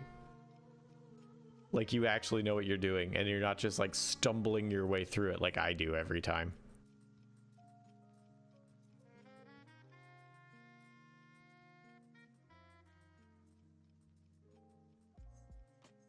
I will say in the dark, all paths are equally unbeaten, barren, and lethal. Awesome. Okay. So a really fun thing I like doing is trying to do like some basic ideas and then build them to, but keep them fluid enough to build directly off something that the players want to do. Oh, you said something else. One hazard I'm thinking about has to implement stale air. Seeing the lower dark is so deep, so poorly ventilated that some areas simply have no oxygen. Oh, heck yes. That would be a real issue, I think. And if it's not, it can be in your world. So yeah, absolutely. And that could be a fun, like, slowly debilitating thing where it's like, you know, yeah, make a save. It's like, you know, all right, cool. They don't need to know if they pass failed, because the thing about like lack of oxygen and stuff like that is sometimes you don't notice it until you have to do something to exert yourself. If you're slowly getting, you know, if I'm like, oh, I'm getting a little less oxygen, I'm not gonna notice right away. But then as soon as I like, you know, try to climb something or, you know, try to do something strenuous, all of a sudden combat starts, whatever. Oh my gosh, like that, I'm gonna be like,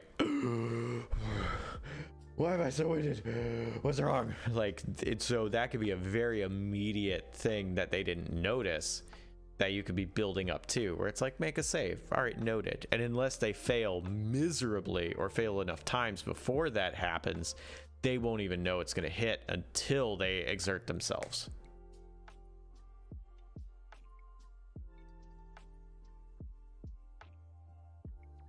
I'm glad I could help. Heck yeah.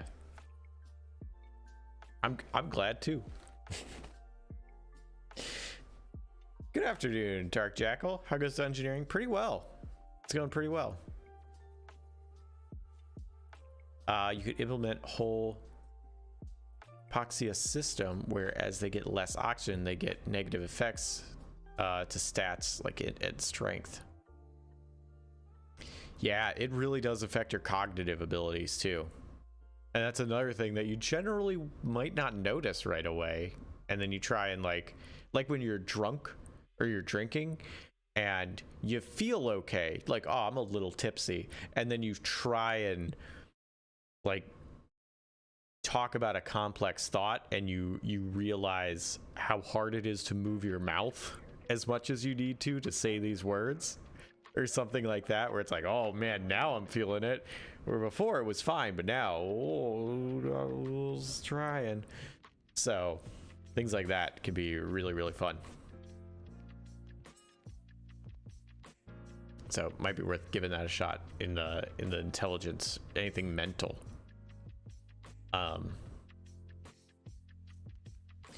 You can also have,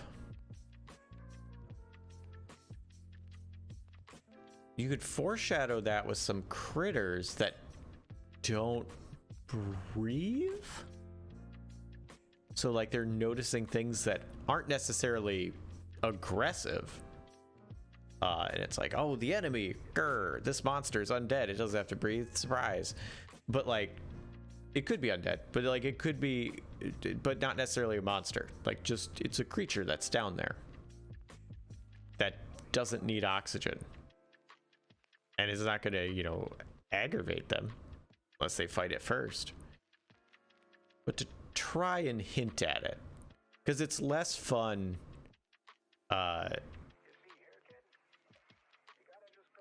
if you're totally blindsided. You might do something else that foreshadows it, and that's fine. But I think it's most fun when you've got a little bit of something that lets you know, because that, as a player, I love that when it's like, I should have known, the signs were there, but I don't realize it until the GM reveals it, and it's like, surprise, the cow could talk the whole time, and it's like, no, I should have known. That's fun. All right, time to get back to it. Have a good rest of your stream, Jesse. Catch everyone later. Take care, Nihilist. I hope you have a fantastic rest of your workday. Again, congratulations on the new job. Glad you get to eat lunch at home.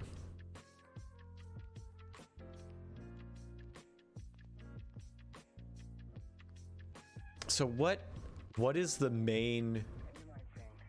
Oh, you might answer my question, Larson. Well, the specific monsters are going to have to fight or sneak past our destructions. They're apparitions, and they're super sadistic. So there probably aren't many living critters around. Setting inside that the lower dark is low on life in general. What about unlife? Is it low on that too? I don't know what a destrachans are. Why are they in the lower dark? And like what are they doing down there? Is that their city? Are they hanging out?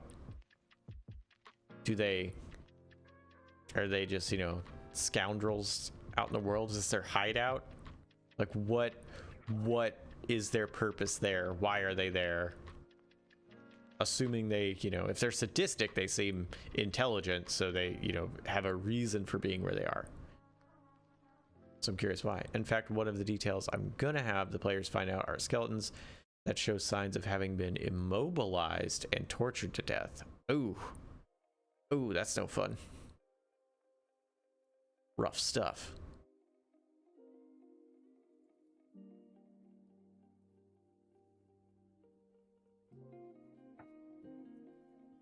A good mind for medicine lets you know this skeleton was not having a good time when they were alive. Or I guess whoever the skeleton belongs to.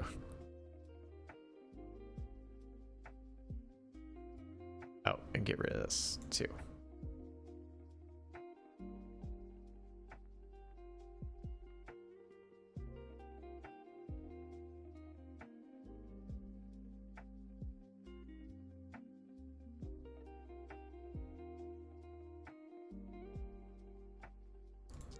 Make this just a smidge smaller.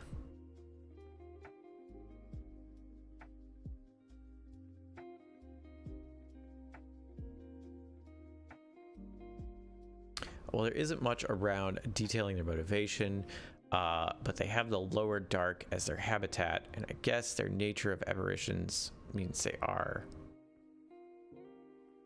Means they aren't as concerned about biological needs as most critters. You like that box? This box? It's one that I'm absolutely struggling with to figure out where to put it. Thank you.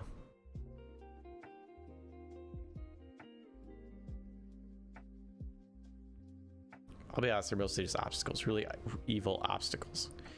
I mean, you could lean into that.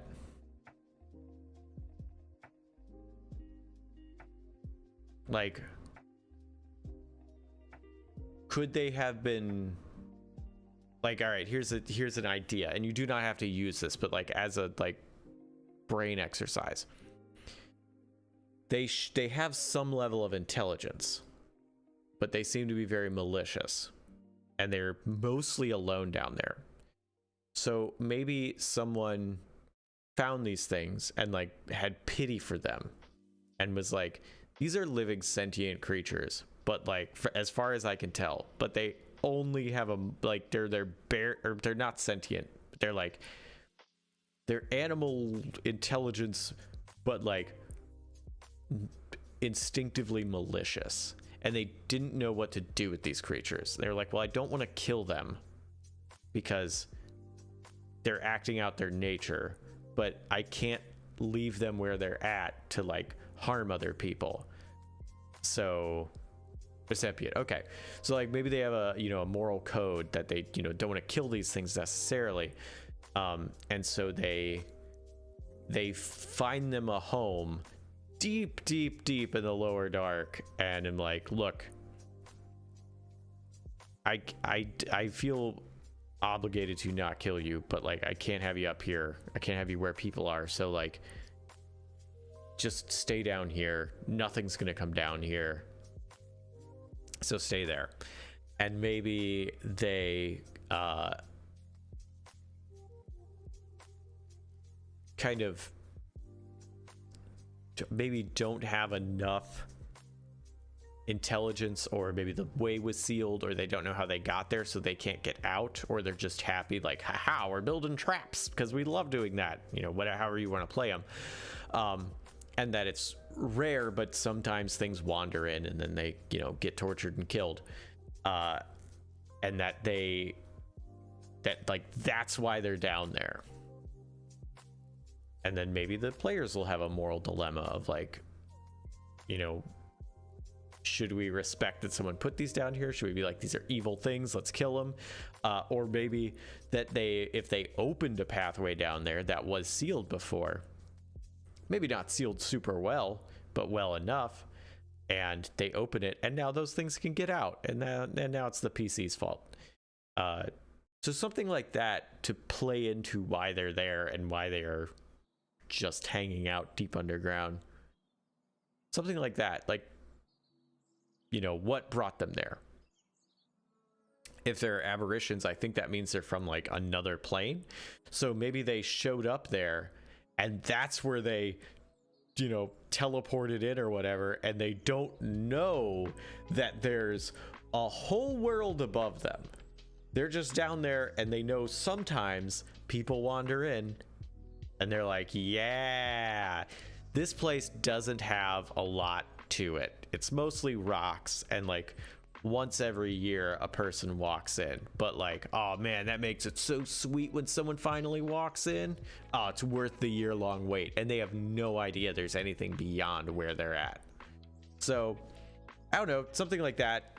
It's a few ideas of like, trying to play up why they're there. I don't know if that's even helpful, but if they are an obstacle, giving them a bit more fleshed, but it doesn't have to be that much. And then you can kind of lean into that as the obstacle. Like, and if they are intelligent, then maybe the players will talk to them and be like, they'll reveal there's a whole world outside this cave system.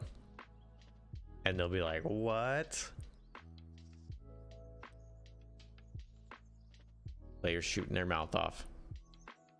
And thank you, Bagami. Yeah, we were trying to figure out if we could do an alternative to this to show off more art. But I am not convinced we can.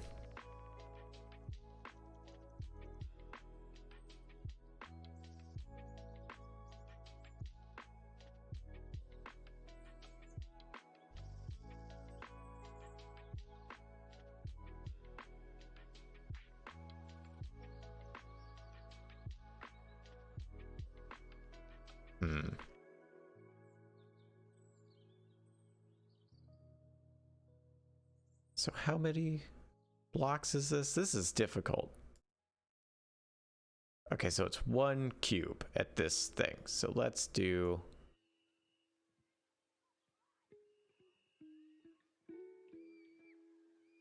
card border.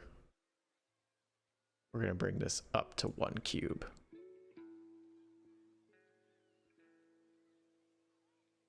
This up, and we'll bring this up.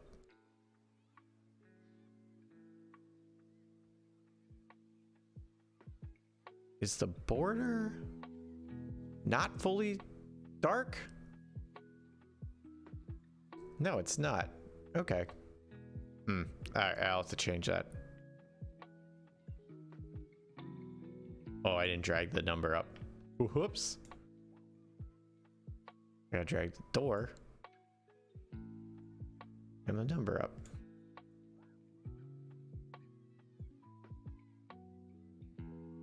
There we go.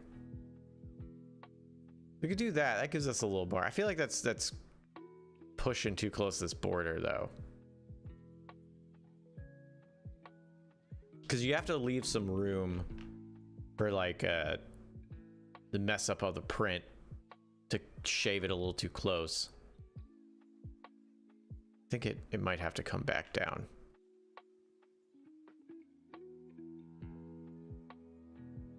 What about there?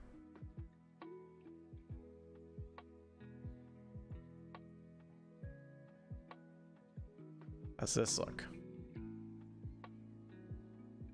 You know what I can do? I can cheat. Hang on.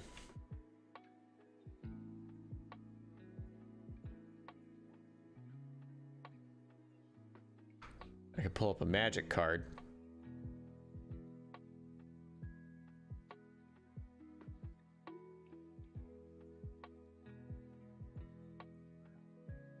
There we go.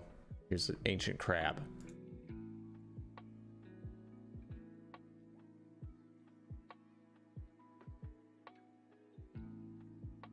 Do this. Lower the opacity. Yeah, it's definitely a lot lower. Wait.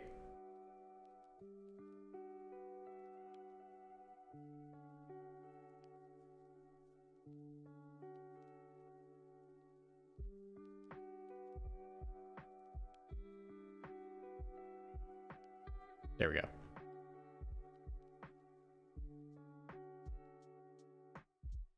Now lower the opacity. Yeah, it's quite a bit lower.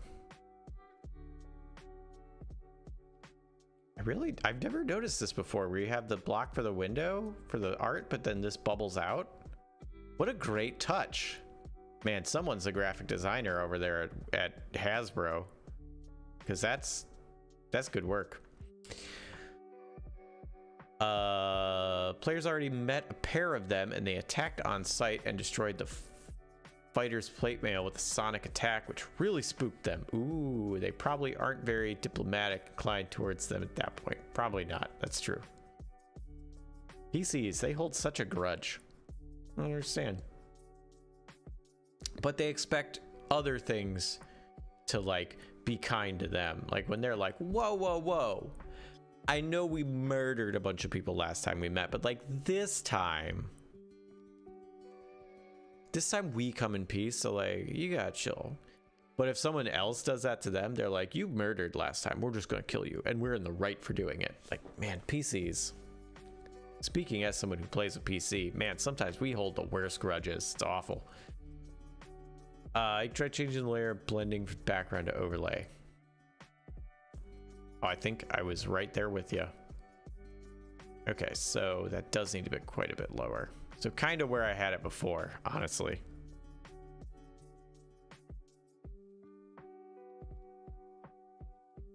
I'm just gonna hit this a whole bunch of times.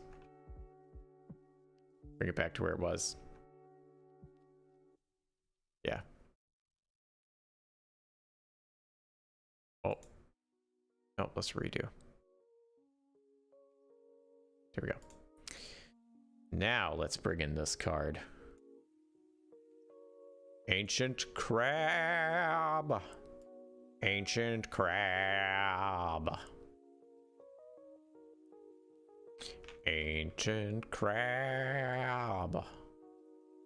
I'm still a little high, but I'm okay with that. I'll deal with it.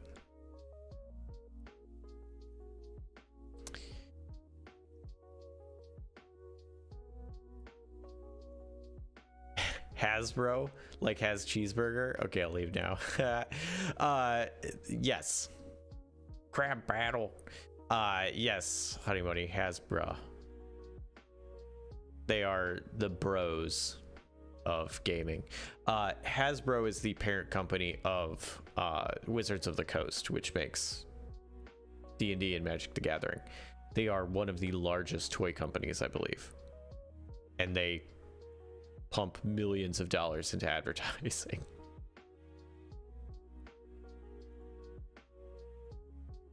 So I don't say Wizards of the Coast because they are owned by Hasbro. It's Hasbro.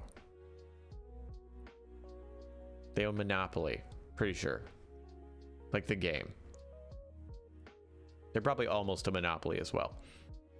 This program does seem to have rulers and guides. If you set up guides, you can put them specific pixels or percents horizontally. Ooh, I have no idea how to do that, but I'm sure it does.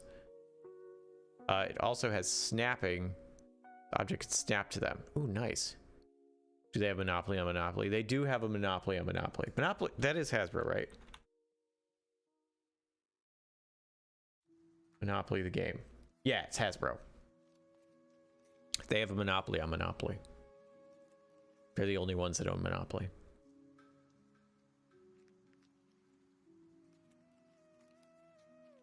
Which I feel like in the case of the game Monopoly, that's fair. Like only one person has the rights to Risk, or like, well, actually two people have Sentinels of the Multiverse because they, well, no, I think Greater the Game still owns it. They just licensed it to Green Ronin so they could make an expansion.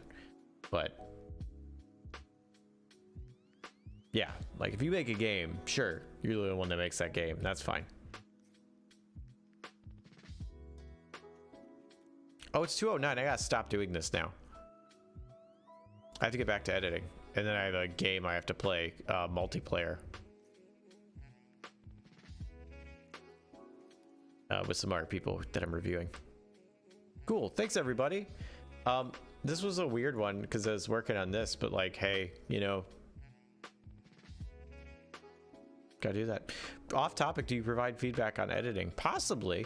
If I have time and like the person is like legitimately open to feedback, then, and it's not like a 35-minute video or something, like if it's something short, yeah, I would say yes, I do. You know, knowing I'm gonna look at it with a critical eye and probably be like, hey, here are some things that could be done better, and the person would have to be like, that's cool. Because some people are like, I just wanted you to tell me I did a good job, and it's like, that's fine, I guess, but that's, I'm not going to do that. Speaking of board games, I tried out Mysterium Park a while back. Definitely a fun one. I haven't tried Mysterium Park. I've tried Mysterium. Is that related to that? Looks great. Thanks for the stream. Well, thank you, Coding. I appreciate it. I love talking design. Me too. Even though I'm bad at it, like I love discussing design. I think it's fascinating. I love it more when I can talk about it and then someone else does it. I don't have to. Because, oh man, it's just, oof. Oof. So much work. You gotta pick a font. Ugh. Hate picking fonts.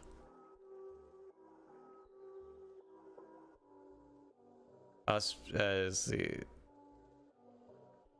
Oh, I can rage a mate. Thanks. I will do that. We set that up.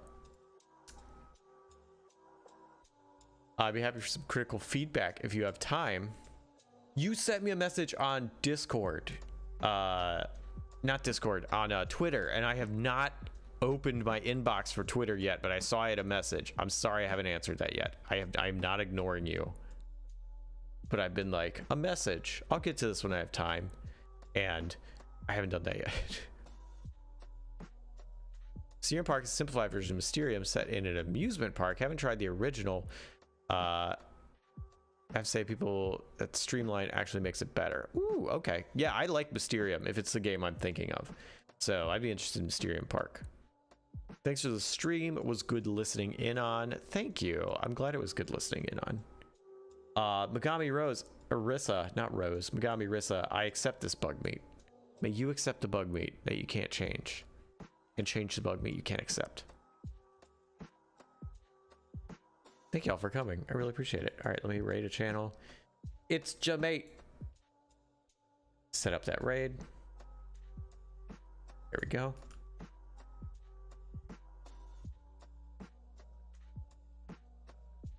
When are you next streaming on The Escapist? It'll be game night. So Saturday. That's my next stream for The Escapist. That I know of.